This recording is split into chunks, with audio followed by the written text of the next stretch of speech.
14장 19절에서 28절 말씀입니다. 사도행전 14장 19절에서 28절 말씀, 노트 페이지는 114페이지입니다.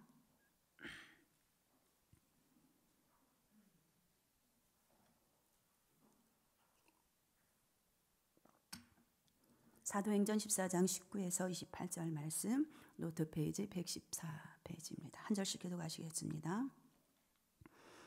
유대인들이 안디옥과 이고니온에서 와서 무리를 충동하니 그들이 돌로 바울을 쳐서 죽은 줄로 알고 시외로 끌어내치니라.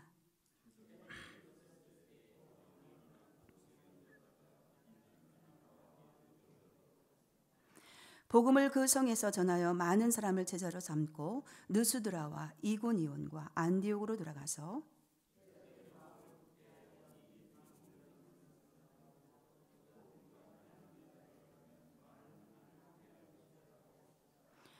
각 교회에서 장로들을 택하여 금식 기도하며 그들이 믿는 주께 그들을 위탁하고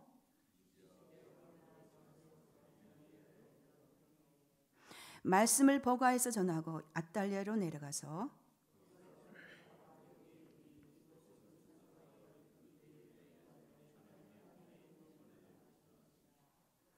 그들이 이르러 교회를 모아 하나님이 함께 행하신 모든 일과 이방인들에게 믿음의 문을 여신 것을 보고하고 다같이 제자들과 함께 오래 있으니라. 이 시간 3분 동안 묵상하는 시간을 갖도록 하겠습니다.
비전신앙 보시겠습니다.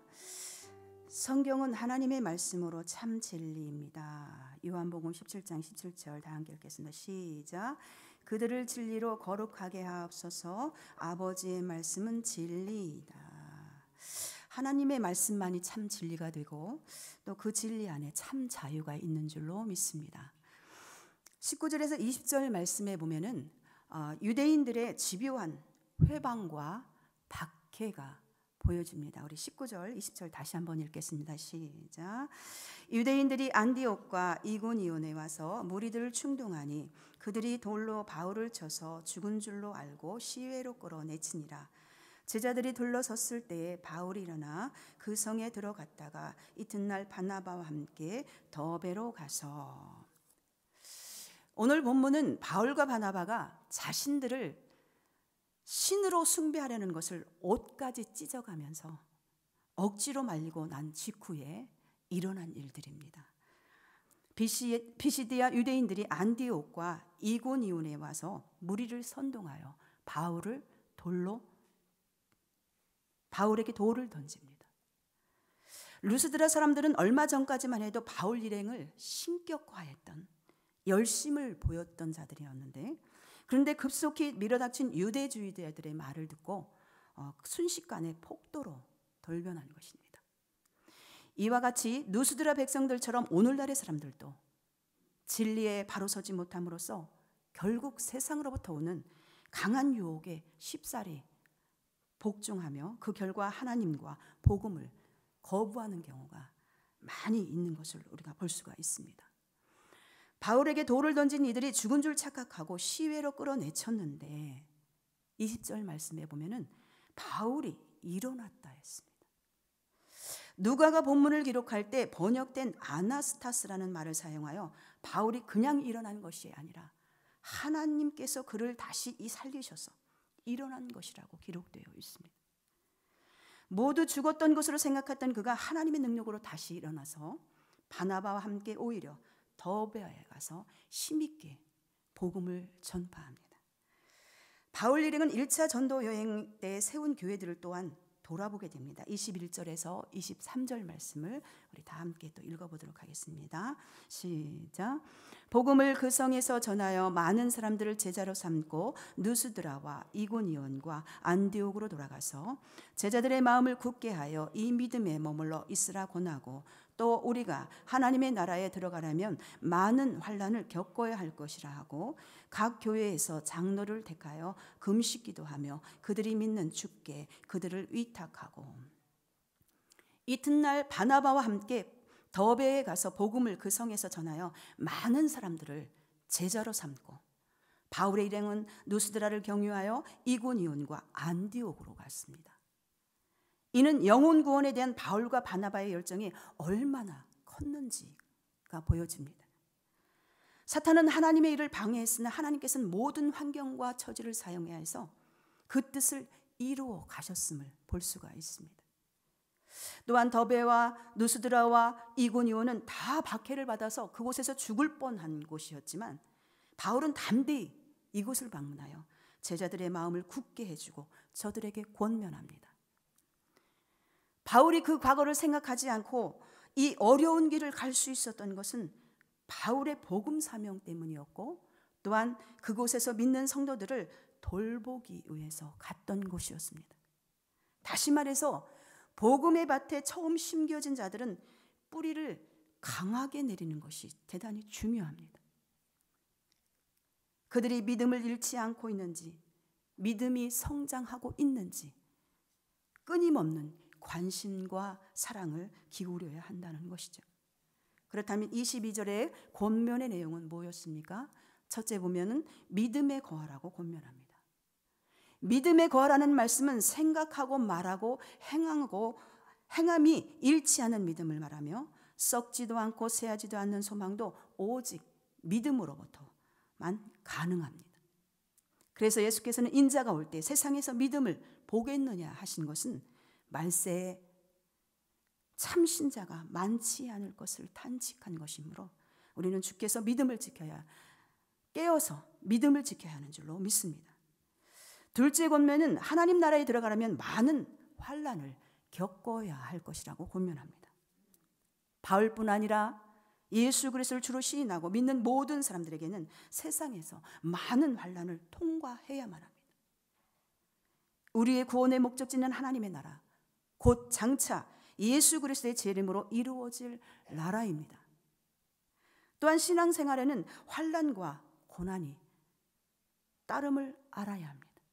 그러므로 천국을 가려는 자가 고난과 환난이 있다 해서 넘어지지 말고 어떠한 시련도 극복하라고 격려하기 위해서 바울이 어려움도 불구하고 그곳에 갔던 것입니다. 성경에도 시련은 그리스도인들이 받아야 할 몫이라고 했고, 그러므로 하나님의 영광을 함께 누릴 성도들은 그리스도의 고난에 동참해야 한다고 로마서 8장 17절 말씀에 나와 있습니다. 자녀임은 또한 상속자, 곧 하나님의 상속자요 그리스도에 함께한 상속자니 우리가 그와 함께 영광을 받기 위하여 고난도 함께 받아야 할 것이니라. 사실 환난을 기뻐할 사람이 어디 있겠습니까? 환난 자체는 괴롭습니다. 이루 말할 수 없는 고통이 수반됩니다. 그러나 환난은 인내를, 인내는 연단을, 연단은 소망을 이루기 때문이죠. 사랑하는 성도 여러분, 예수 믿는 일에서 안위를 추구하지 말고 환난을 두려워하고 그날그날에 부딪히는 모든 일에서 최선을 다해서 주 안에서 승리할 수 있기를 바랍니다. 바울이 이렇게 담대함을 얻을 수 있었던 중요한 사건은 두 가지라고 볼 수가 있습니다. 첫째는 나 같은 죄인 살리신 하나님의 은혜가 너무 감사해서 다른 사람들의 죄를 용서치 못할 것이 없었을 것입니다. 예수를 믿는 사람들을 박해하고 그들을 죽이려고 날뛰던 그를 용서하시고 하나님께서 사도로 부르신 주님의 강력한 은혜가 있었기에 다른 사람들을 용서할 수 있었던 것입니다. 또 다른 하나는 그가 영적 체험을 했다는 데 있습니다. 고린도후서 12장의 말씀에 보면은 내가 이런 사람을 아노니 그가 몸 안에 있었는지 몸 밖에 있었는지 나도 모르거니와 하나님은 아시느니라. 그가 낙원으로 이끌려가서 말로 표현할 수 없는 말을 들었으니 사람이 가히 이르지 못할 말이로다. 그가 영적 체험을 그로 하여금 담대히 갖게 했을 것이라는 거죠. 첫째, 나 같은 죄인을 살리신 그 하나님의 너무 감사해서. 두 번째는 말로 다 할 수 없는 가히 이르지 못할 영적 체험을 했기 때문에 이러한 담대함이 생겼다라는 것입니다. 하늘의 소망이 강하면 강할수록 세상에서 겪는 고난에 대해서 바울은 로마서에서 생각컨대 현재의 고난은 장차 우리에게 나타날 영광과 비교할 수 없느니라고 하였기 때문입니다. 23절 말씀에 보면은 각 교회에서 장로들을 택하여 금식 기도하며 그들이 믿는 주께 그들을 위탁하고 했는데 1차 전도행을 마친 바울은 그가 다녀왔던 도시들을 다시 방문하여 성도들을 모으고 그들 중에서 장로들을 세워 교회를 조직합니다. 바울은 이렇게 교회를 조직하고 주께서 이 사람들을 맡아주실 것을 금식하며 기도했어요. 왜냐하면 교회를 말씀의 바른 교훈으로 지키는 책임이 이들에게 있기 때문입니다. 또 바울은 이어서 루스드라와 이고니온과 피시디아, 안디옥을 거쳐서 그를 파송한 안디옥 교회로 돌아오게 됩니다. 우리 24절에서 28절 말씀 읽겠습니다. 시작. 비시디아 가운데로 지나서 밤빌리아에 이르러 말씀을 버가에서 전하고 아탈리아로 내려가서 거기서 배 타고 안디옥에 이르니 이곳은 두 사도가 이룬 그 일을 위하여 전에 하나님의 은혜에 부탁한 곳이라. 그들이 이르러 교회를 모아 하나님이 함께 행하신 모든 일과 이방인들에게 믿음의 문을 여신 것을 보고하고 제자들과 함께 오래 있으니라. 바울은 비시디아를 지나서 밤빌리아에 이르렀고 하나님의 말씀을 버가에서 전하고 바울과 바나바를 선교사로 파송한 안디옥 교회, 수리아의 안디옥 교회로 돌아오게 됩니다. 바울은 이른 곳마다 어디서나 복음을 증거했으니 하나님께서 능력으로 함께 해주신 것을 볼 수 있습니다. 27절 말씀에 보면 하나님이 함께 행하신 모든 일과 이방인에게 믿음의 문을 여신 것을 보고하고 그랬습니다. 구원은 하나님께서 하시는 일입니다. 실로 두 사람은 자신들의 수고나 자신들의 성과에 대해서는 내세우지 않고 겸손함을 보였습니다. 하나님께서 함께 행하신 모든 일이라고 했는데 우리 또한 하나님께서 인도하셨습니다. 하나님께서 일하셨습니다. 이것이 우리 신앙의 최후 고백이 되어야 될 줄로 믿습니다. 1차 선교 여행을 마치고 돌아와서 그동안 있었던 일들을 보고하고 그때 모든 교인들이 하나님께 감사하며 찬양하는 시간이 되었을 것입니다. 수많은 사람들이 복음을 믿고 예수님을 따르게 된 사건과 또한 유대인들의 위협 가운데서도 끊이지 않았던 그들의 열정에 대해서 또 그 모든 것으로 은혜 충만한 시간이 되었을 것입니다. 우리가 보고 듣고 경험한 것을 그대로 혼자만 간직하는 것이 아니라 다른 이들에게 나눠주는 것이 필요합니다. 그것이 모두의 신앙에 도움이 되기 때문이죠.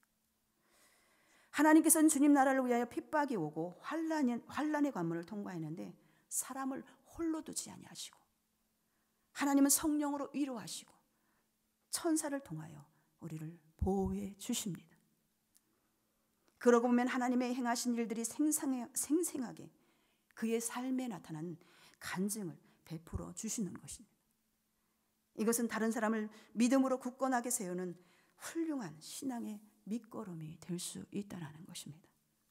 이러한 생생한 경험으로 얻어진 신앙의 고백으로부터 믿음의 공동체는 함께 세상의 고난을 견디며 하나님 나라를 위해서 전진하여 나갈 수 있게 되는 것입니다. 사랑하는 성도 여러분, 환난과 고난을 두려워하지 마시고 강하고 담대하게 오늘도 전진하십시오. 신앙의 길을 가다가 마음에 낙심되거나 두려움이 생기면 지체 없이 주님의 십자가 보혈 아래서 내려놓고 십자가의 능력을 경험할 수 있기를 바랍니다. 오늘도 변함없으신 예수 그리스도의 능력은 우리를 새롭게 해주실 것입니다. 환난 가운데 임하시는 주님의 사랑의 손길을 오늘도 누려보십시오. 그리고 이웃에게 용기를 줄 수 있는 영향력을 행사할 수 있기를 바랍니다. 소아시아의 복음도 물론 하나님의 주도하심으로 이루어진 것은 사실이지만 바울과 바나바의 핍박과 고난과 수고가 없이는 이루어지지 못했을 것입니다. 사도 바울은 소아시아의 골로새 교회에게 편지를 써 보내면서 이렇게 고백합니다. 골로새 1장 24절 말씀에 보면 내가 너희를 위하여 받는 괴로움을 기뻐하고 그리스도의 남은 고난을 그리스도의 몸된 교회를 위하여 내 육체 가운데 채우노라. 말씀을 맺겠습니다. 지금도 하나님께서는 세상의 많은 사람들을 구원하시기를 원하신다라는 것입니다. 또한 하나님께서는 누군가를 통해서 세상의 많은 사람들을 구원하고 계신다는 것입니다. 그리고 하나님께서 구원하시기를 원하는 사람들을 세상 곳곳에 심어 놓으셨다라는 겁니다. 하나님께서 세상의 모든 생명을 구원하고자 다른 이름을 주신 일이 없고 오직 예수 그리스도의 이름만 주셨음을 믿어야 할 것입니다. 그것은 오늘도 내일도 영원한 것입니다. 기도하시겠습니다.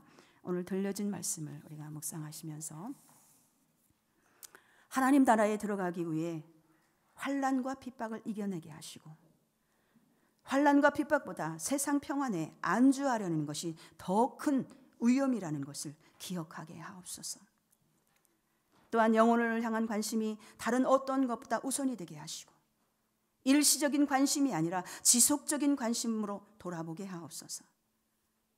오직 교회가 바로 서는 것만을 바라고 원했던 바울의 신앙의 열정이 우리 모두에게 일어나게 해달라고, 또한 5월에 있을 우리 임직 행사 후에 세워진 리더십들을 위해, 또한 우리 장로님들과 담임 목사님과 또한 교육자들을 위해, 또한 우리 전체 동광제일 공동체를 위해서 이 시간 주여 삼창하신 후에 합심하여 기도합니다. 주여 주여 주여